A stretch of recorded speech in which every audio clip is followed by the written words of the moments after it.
नमो नमः। आप सबका कीर्ति संस्कृत स्कूल में बहुत बहुत स्वागत है। कीर्ति संस्कृत स्कूल एक ऐसा चैनल है जहां पर आप संस्कृत व्याकरण को बहुत ही सरल तरीकों से सीखते हैं। इसलिए इस चैनल को सब्सक्राइब कीजिए, लाइक कीजिए और एक दूसरे को शेयर कीजिए ताकि वो भी संस्कृत को समझ सके आसानी से। तो आज का हमारा टॉपिक है वचन, पुरुष, लिंग और कर्ता, इनका आपस में क्या संबंध है, इसके बारे में आज हम इस वीडियो में जानने वाले हैं। तो चलिए सबसे पहले शुरू करते हैं हम वचन से। तो हम लोग सभी जानते हैं, है ना, वचन का अर्थ क्या होता है संस्कृत भाषा में? संख्या, है ना। संस्कृत व्याकरण में वचन का अर्थ संख्या होता है, ये तो जानते ही हैं। और एक व्यक्ति या एक वस्तु के लिए एक संख्या का प्रयोग करते हैं, दो व्यक्ति या दो वस्तुओं के लिए हम दो संख्या का प्रयोग करते हैं, एवं अनेक वस्तु और अनेक व्यक्तियों के लिए हम अनेक संख्या का व्यवहार करते हैं। तो उसी को हम वचन कहते हैं। तो वचन तीन प्रकार के होते हैं, एक वचन, द्विवचन और बहुवचन। एक वचन से तात्पर्य हमारा एक वचन, एक संख्या के लिए एक वचन। तो हम यहाँ पे क्या लिख सकते हैं? एक संख्या के लिए एक वचन, एक संख्या। जहाँ एक संख्या का हमें बोध कराना हो वहां पर हम एक वचन होगा। दो संख्या के लिए एक संख्या के लिए, एक संख्या के लिए। द्विवचन का अर्थ हुआ दो, दो संख्या के लिए। बहुवचन का अर्थ हुआ हमें तीन एवं तीन से अधिक संख्याओं का बोध जहाँ पे हमें कराना रहता है, तीन एवं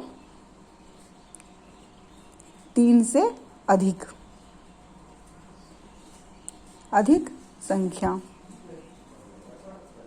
संख्या का जहाँ पे हमें बोध कराना हो वहाँ पर हम वचन का प्रयोग करते हैं, बहुवचन का प्रयोग करते हैं। अब चलिए आगे बढ़ते हैं, हम लोग पुरुष के बारे में जानते हैं। पुरुष किसे कहते हैं और पुरुष के कितने प्रकार हैं, इसके बारे में अब जानते हैं। तो पुरुष किसे कहते हैं? जो क्रिया का स्थान निर्धारित करे उसे पुरुष कहते हैं। हाँ, और पुरुष कितने होते हैं? तीन प्रकार के पुरुष होते हैं, उत्तम पुरुष, मध्यम पुरुष और प्रथम पुरुष।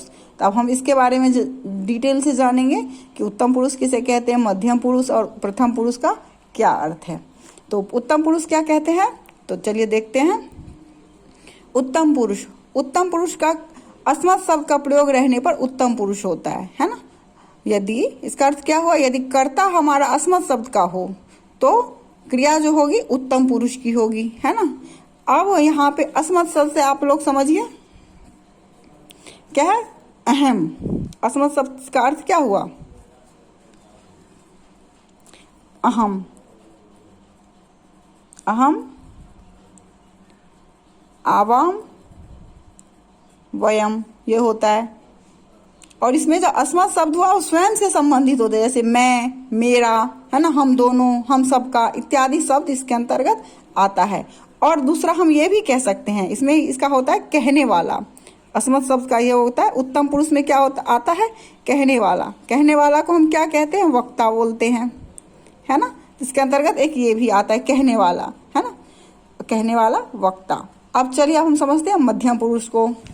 आप इस वीडियो को पूरा अंत तक देखेंगे तो आपके सारे कॉन्सेप्ट क्लियर हो जाएंगे, आपको कोई भी कंफ्यूजन नहीं होगा। तो अब चलिए मध्यम पुरुष के बारे में जानते हैं। मध्यम पुरुष किसे कहते हैं? तो अस्मत् शब्द का प्रयोग रहने पर मध्यम पुरुष होता है। हाँ, अस्मत् शब्द यदि कर्ता अस्मत् शब्द का हो तो क्रिया हमारी मध्यम पुरुष की होती है।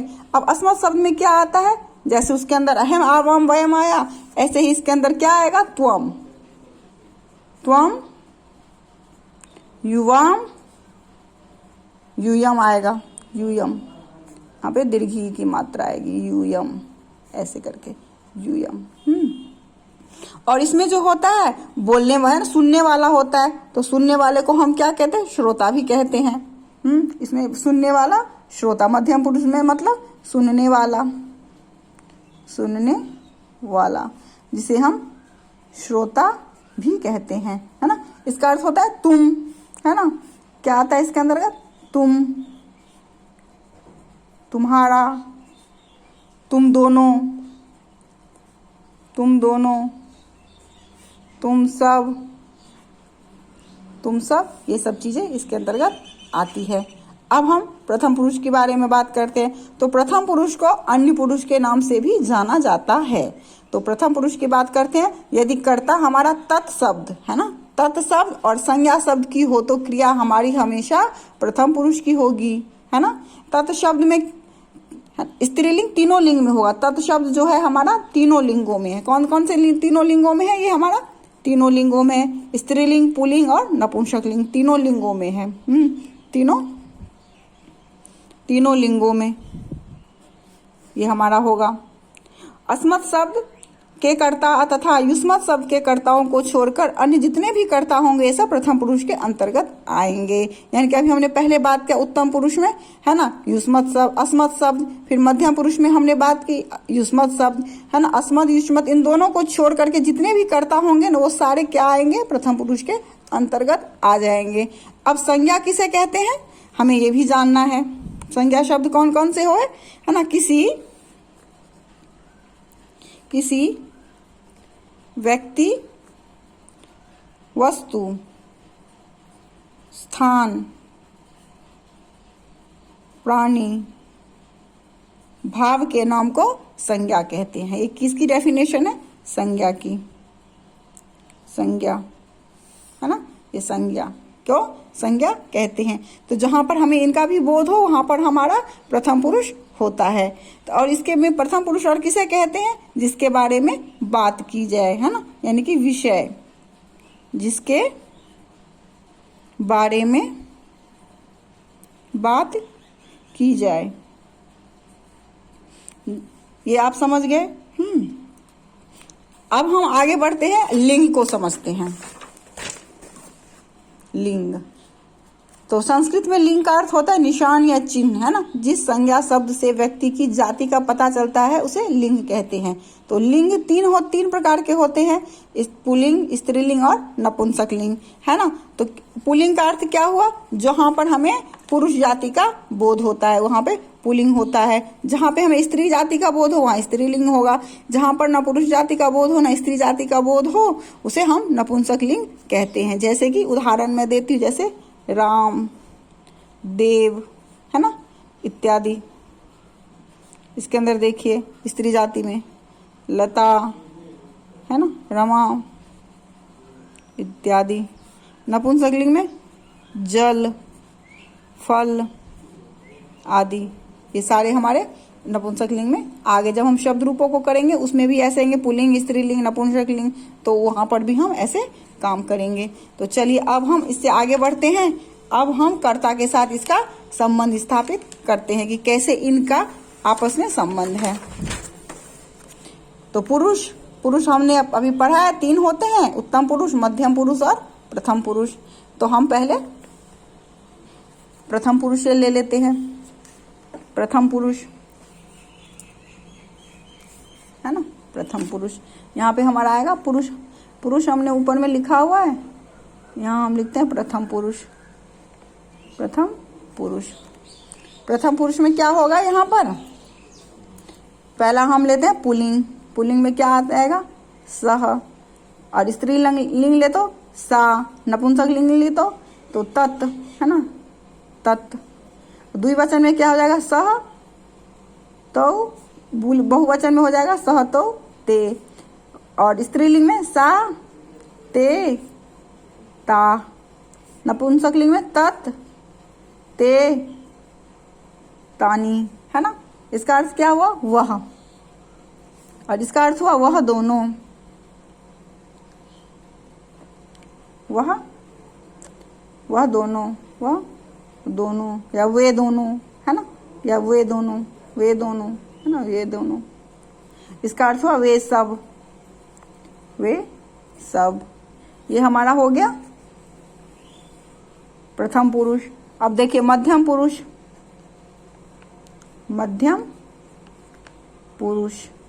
में क्या आएगा? त्वम, युवाम, यूयम। इसका त्वम का अर्थ हो गया तुम, युवाम का अर्थ हो गया तुम दोनों,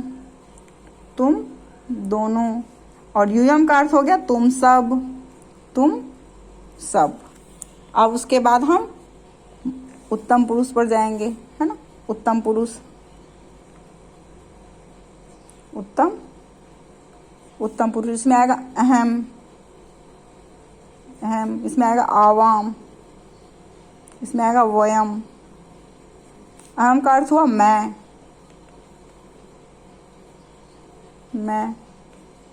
इसका होगा हम दोनों। इसमें होगा हम सब।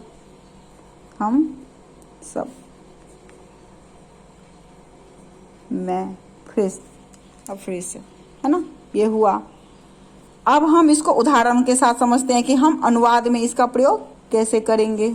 इस तालिका को आप लोग अच्छे से समझ लीजिए। यही हमारा मेन है, जहाँ पे हम कर्ता और क्रिया का आपस में संबंध स्थापित करते हैं, जहाँ से हम अनुवाद हमारा शुरुआत होता है। अब आगे देखते हैं उदाहरण, तो आपको समझ में आ जाएगा। उदाहरण पहले मैं यहाँ से शुरू करती हूँ। सह, जैसे एक उदाहरण छोटा सा लेती हूँ मैं। सह गच्छति।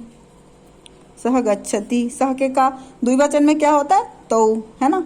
सह तौ गच्छतः। बहुवचन में क्या हो जाएगा? ते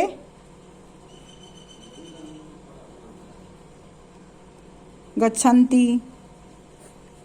अब इसके बाद देखिए, तो मध्यम पुरुष में देखिए, ये हो गया हमारा प्रथम पुरुष। अब मध्यम पुरुष का देख लीजिए। मध्यम पुरुष में क्या हो जाएगा? त्वम गच्छसि। उसके बाद युवाम गच्छथ।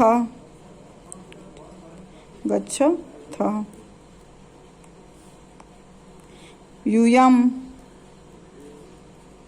गच्छत। ये हो जाएगा। उसके बाद उत्तम पुरुष